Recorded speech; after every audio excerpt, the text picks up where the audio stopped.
Good afternoon, JJ. Good afternoon. Hey, so when you see Derrick Henry manhandle defensive backs the way that he did last night, how much of a flashpoint is that for you guys, especially up front, and how important it is to not let him get to the second level? Oh, we just got to do our job. We got to do our job. We got to play our gaps, do our assignments, and tackle well. That's just comes down to playing good defense. Obviously, he's a very good player. Had a lot of success in this league, and we just have to do our job. John? JJ, what is it about Ryan Tannehill that's allowed him to be so effective since he got to the Titans? I think he does a lot of things very well. Obviously, he can run, he can throw. He fits obviously in what they're trying to do. Their offense has multiple facets to it. Obviously, with Derrick Henry in the running game, and then the play action game, the boot game, drop back game with Ryan. So I think that their offense really kind of understands what it is and what they're trying to do, and everybody understands their role within it, and they execute it well. And I think he's done a great job of that. Aaron Wilson? Hey, JJ, with the improvement from the defense this past game, how much is that a confidence boost, if any, for you guys heading into a game against an offense like theirs that does so many things well and has a lot of weapons for Tannehill to throw to?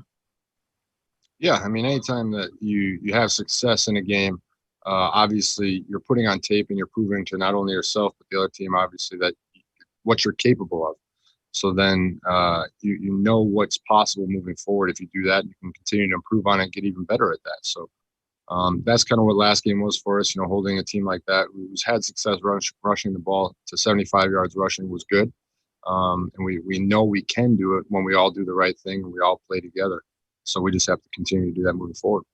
JJ, on a different topic, the league has been trying to manage this coronavirus pandemic throughout the year and, handling, with postponements, different things. The Titans experienced a lot of that, then managed to, have an impressive performance after missing so many practices. What do you think about how it's gone so far with you guys and just the league as a whole in terms of the safety issues? Thank you. Yeah, obviously us down here, we've been fortunate. We've had success so far, but again, it's a daily thing. You got to be doing the right things at all times and trying to minimize your risk as much as possible. Obviously, around the league, there's had to shuffle a lot of things around and some teams losing bye weeks and things like that, which is obviously not ideal. But we all kind of knew going into this year that it wasn't going to be a normal year, and so it's going to continue to kind of be different, I'm sure. Sorry, I can't keep my concentration. Barry Warner just flashed on the screen a Rolling Stones T-shirt, and I lost all train of thought. Sarah? JJ, you've been around in this league and long enough that you know how hard it is to win a Super Bowl, how hard it is to advance in the playoffs. How do you make some of the younger guys on a team every year understand the urgency required for every season? I agree. Yeah, it's hard to do. As a young guy in this league, you think you have a long time, and you think that obviously you win a division title, and you think, all right, maybe it's next year. But it's in my first 2 years down here. We won our first ever division title. We won our first ever playoff game, and you make it to the second round, and then the next year we go 12-4, and you're like, okay, we're moving in the right direction, and then boom, next year was 2-14. And then obviously the past 6 or 7 years we've had division titles, but not much past that. So it's very, very difficult in this league, and the sense of urgency it always has to be there. And for getting the young guys to understand it, it's right now we just want to win one game. So I'm not sitting here trying to convince these guys how hard it is. I want to win one game, and I think that's when you have success, is when you realize that that's the focus, not the biggest picture. I think you have to take those one at a time, and sometimes you can get caught up in looking at the big picture and forget about the little things, the fundamentals and the details that help you win the games to get you to that point. Berman?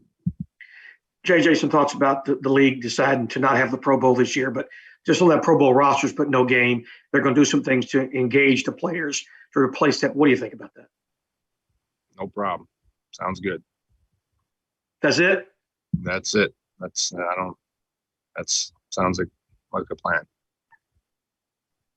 Brandon?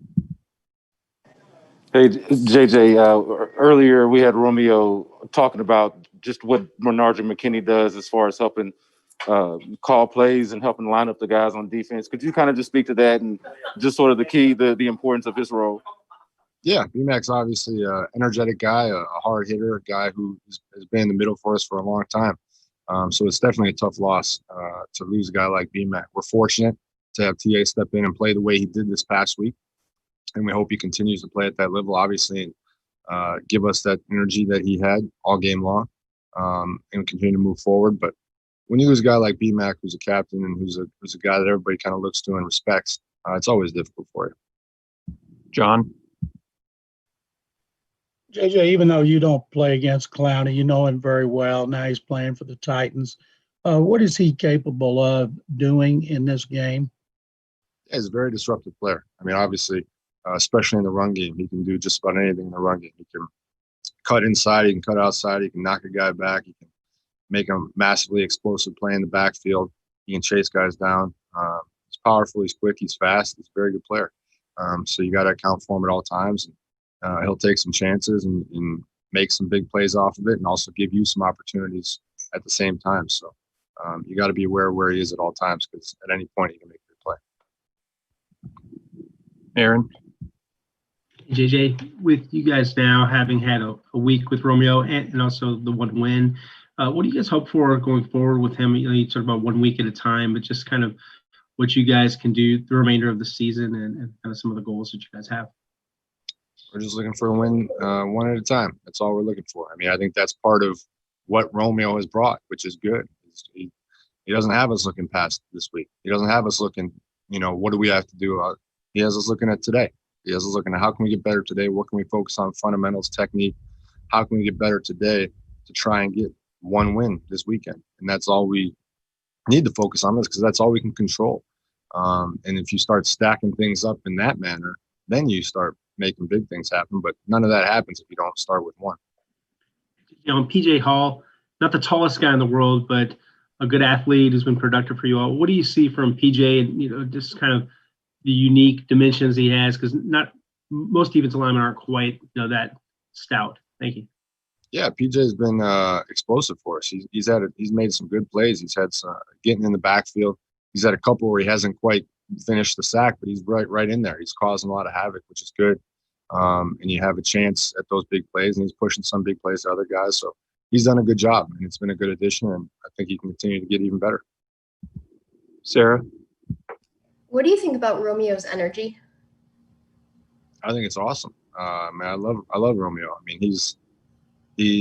I said it before, I don't think anybody's ever left a conversation with Romeo without a smile on their face. Like, he's a happy guy. He's a fun guy. I mean, he's the youngest head coach over age 72 to ever win an NFL game, which is pretty incredible. So I mean, just the love of the game. I mean, there's a lot of people in his situation that probably wouldn't have coached this year because of everything that's going on in the world. I mean, just, with risk factors and everything at play, there's a lot of coaches that probably would have said, maybe I should sit this one out. But Rack loves the game so much, and he wants to be around the game, and this is what he does. This is what he's done his whole life. So you can sense that. You can feel it. You can tell how passionate he is about it, how much he loves being around the guys. It really rubs off on everybody. Okay, thanks, JJ. Thanks.